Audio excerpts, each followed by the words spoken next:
शारदीय नवरात्र की आप सभी को परिजनों सहित बहुत बहुत बधाई और मंगल कामनाएं। माता रानी आपके जीवन में सुख, उल्लास, यश, वैभव, समृद्धि, सौहार्द और मंगल करें और जीवन के तमाम तरह के विघ्न, शोक, दुख का हरण करें, ऐसी मेरी कामना है।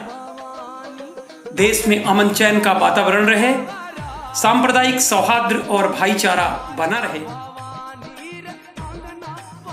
शारदीय नवरात्रि 17 अक्टूबर से प्रारंभ हो रही है। देवी भागवत में देवी ने शारदीय नवरात्रि अश्विन मास को अपनी महापूजा कहा है, जिसमें मां भगवती अपने अनेकानेक रूपों, नवदुर्गे, 10 महाविद्या और 16 माताओं के साथ आती हैं। नवरात्रि पर इस बार 3 विशेष संयोग बन रहे हैं। मां भगवती का आगमन घोड़े पर होगा और विदाई हाथी पर होगी। 58 साल के पश्चात अर्थात 1962 के बाद पहली बार गुरु और शनि अपनी अपनी राशि क्रमशः धनु और मकर में संचार करेंगे। 17 अक्टूबर को सूर्य की संक्रांति पड़ रही है, अर्थात इस दिन सूर्य तुला राशि में प्रवेश कर रहे हैं। सूर्य की संक्रांति पड़ने से इस दिन किए गए पूजन और दान का फल 1000 गुना हो जाता है। इस साल नवरात्रि पर 58 साल बाद जो संयोग बन रहा है वह कलश स्थापना या घट स्थापना के लिए बेहद ही शुभ है। 58 साल बाद अमृत योग वर्षा हो रही है। हर साल अश्विन मास के शुक्ल पक्ष की प्रतिपदा तिथि से 9 दिनों तक मां दुर्गा के 9 अलग अलग स्वरूपों की आराधना की जाती है। ऐसी पौराणिक मान्यता है कि नवरात्रि में मां दुर्गा के अलग अलग स्वरूपों की पूजा करने से विशेष कृपा प्राप्त होती है। मां दुर्गा की नवरात्रि में पूजा, उपासना, व्रत करके उन्हें प्रसन्न किया जाता है और मनचाहा वरदान मांगा जाता है। नवरात्रि के प्रथम दिन 17 अक्टूबर दिन शनिवार को प्रतिपदा तिथि पर मां के शैलपुत्री स्वरूप की पूजा की जाती है। इस दिन सर्वार्थ सिद्धि योग भी बनता है और घट अर्थात कलश स्थापना का विधान भी इसी दिन पूरा किया जाता है। नवरात्रि के प्रथम दिन मां के चरणों में गाय का शुद्ध घी अर्पित करने से आरोग्य का आशीर्वाद भी प्राप्त होता है। नवरात्रि के दूसरे दिन 18 अक्टूबर दिन रविवार द्वितीय तिथि को मां ब्रह्मचारिणी की पूजा की जाती है। इस दिन पर त्रिपुष्कर और सर्वार्थ सिद्धि योग भी बन रहा है।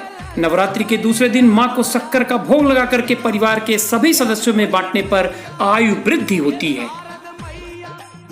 नवरात्रि के तीसरे दिन 19 अक्टूबर दिन सोमवार तृतीय तिथि को मां के चंद्रघंटा स्वरूप की पूजा की जाती है। इस दिन सर्वार्थ सिद्धि योग और रवि योग भी बन रहा है।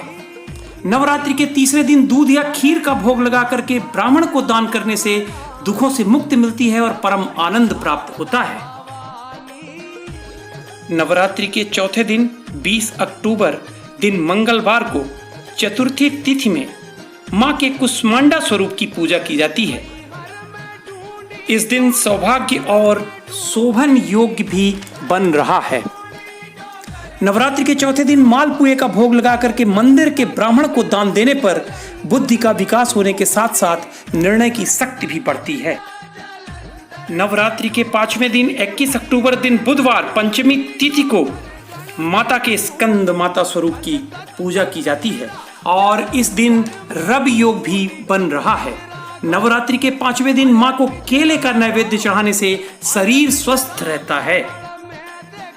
नवरात्रि के छठे दिन 22 अक्टूबर दिन गुरुवार को षष्ठी तिथि में मां के कात्यायनी स्वरूप की पूजा की जाती है और इस दिन सुकर्मा और प्रजापति योग भी बन रहा है। नवरात्रि के छठे दिन शहद का भोग लगाएं, जिससे आकर्षण शक्ति में वृद्धि होती है।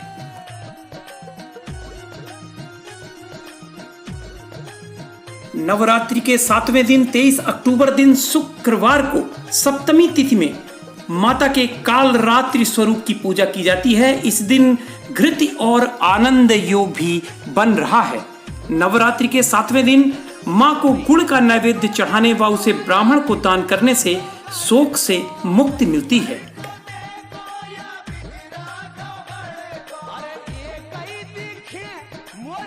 नवरात्रि के 8वें दिन 24 अक्टूबर दिन शनिवार अष्टमी तिथि पर मां के महागौरी दुर्गा स्वरूप की पूजा की जाती है। इस दिन सर्वार्थ सिद्ध योग भी बन रहा है।